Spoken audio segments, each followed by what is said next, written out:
આ વચ્ચે ward number 2માં પાણીનો વિલફાટ અટકાવવામાં પાલિકા યુદ્ધના ધોરણે ઓપરેશન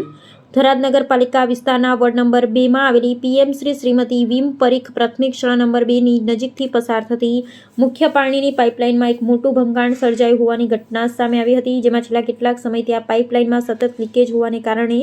લાખો લીટર શુદ્ધ અને પીવાનું પાણી રસ્તા પર વહી રહ્યું હતું અને તેનો બેફામ વેડફાટ થતો હતો, જેમાં મુખ્ય પાઇપલાઇન લીકેજ થવાને કારણે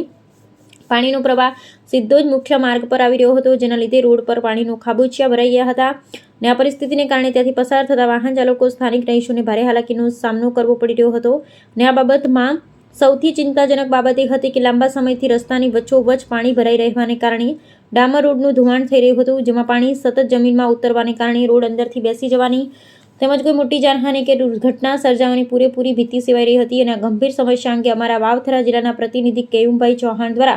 સમગ્ર પરિસ્થિતિનો તાગ મેળવી અહેવાલ તૈયાર કરાયો હતો અને તેને લોકો તેમજ તંત્ર સમક્ષ અખબારી માધ્યમો અને મીડિયા દ્વારા પ્રસિદ્ધ કરવામાં આવ્યો હતો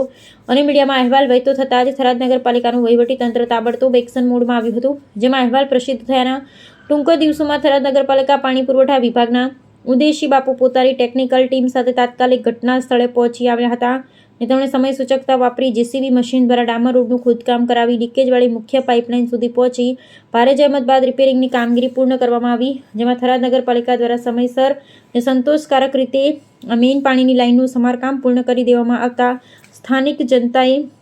રાહતનો શ્વાસ લીધો છે અને તંત્રની આ ત્વરિત કામગીરીથી લાખો લીટર પાણીનો વેડફાટ અટક્યો છે,